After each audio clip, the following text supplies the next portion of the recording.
All right, back to posting to the Donating Horsepower YouTube channel here. Haven't posted in a while, but just been crazy busy.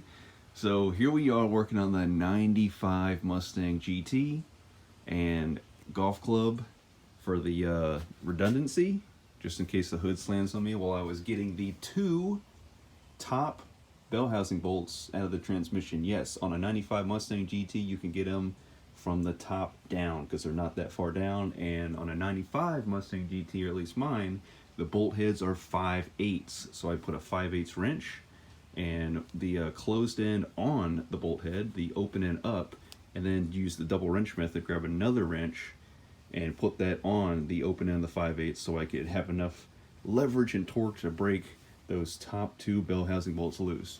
The prop rod still works just fine, but the way they made this in 95, it's got a curve right here against a square surface or a 90-degree indent, so it just seems a little sketchy to me, so I just have a couple redundancies for that.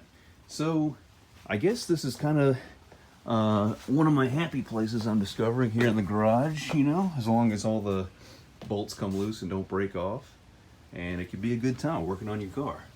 I have the music going when I'm not recording a video such as this one, but just to show you guys some redundancies I have here. First off, I have the 4 main 12-ton jack stands. The rear two are on the solid axle in the rear, because of course all Mustangs, yeah, sans some of the Cobras in the early 2000s, but all Mustangs up to 2014 had a solid rear axle. And so yeah, the 12-ton jack stand, nice and beefy. I have to lift the car up high enough in order to drop the trans out of the car and then be able to slide it out from underneath the car. So we got the 4 main jack stands. The redundancies I have, let me lay on the creeper.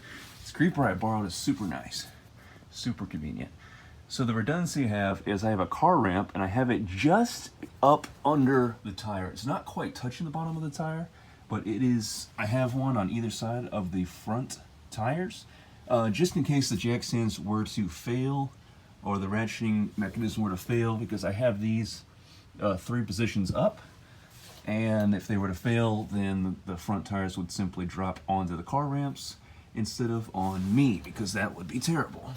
Also, because I'm pulling the transmission, I do have the floor jack lightly have some light pressure right under the oil pan. The reason I have all those blocks of wood is because that floor jack doesn't raise up high enough, as high as these floor jacks are, so that's why I have to have the wood to make up for the distance. What else? This is just kind of a minor redundancy. I have 2 2-ton jack stands under the pumpkin, under the rear diff. Not too concerned about that because, of course, on the rear tires, I do have I have some spare Mazda wheels for my Miata. My Miata has some slightly wider tires on it currently, and the owner gave me the original, I should say, wheels when I bought the car from him. So the original wheels, I got one under the rear Mustang tire, and same thing with the driver's side as well. Just always be safe when you're working under a car. Have your redundancies, and then you don't have to worry about it as much, and you can have a good time. So another thing too is when you're dropping the trans on your Mustang, or I guess any rear-wheel drive car, take a look at your the transmission mount, specifically right here, the rubber piece, because if any of you have ever watched Chris Fix's how to remove a transmission video, he has a 98 Mustang GT, and that video is super helpful. I've been watching that to watch all the steps, ins and outs of dropping my trans. Mine is very, very similar process. There's just some slight differences. For example, I don't know if you can see it right. Let me put my finger out right there. The starter, my starter has 2 bolts bolting it in.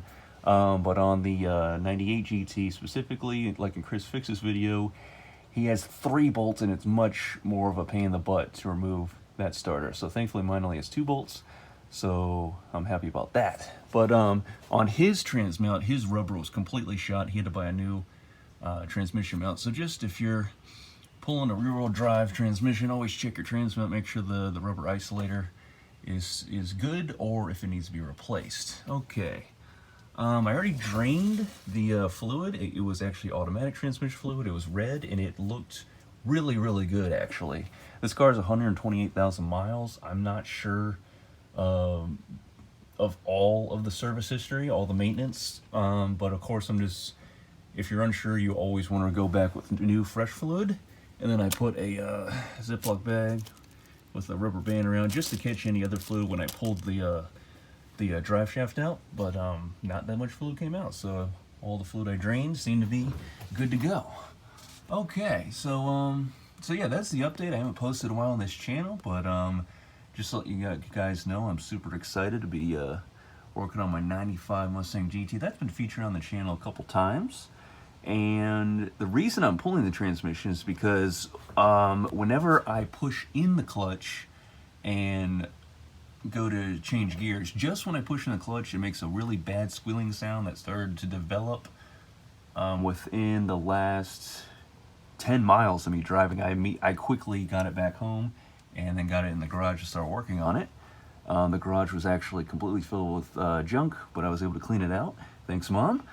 And hence this whole job. So while I'm in there, I am going to basically, just like in Chris Fix's video, replace basically everything in there while I'm in there, like the clutch, throw-up bearing, pilot bearing, rear main seal, because I do have a rear main seal leak.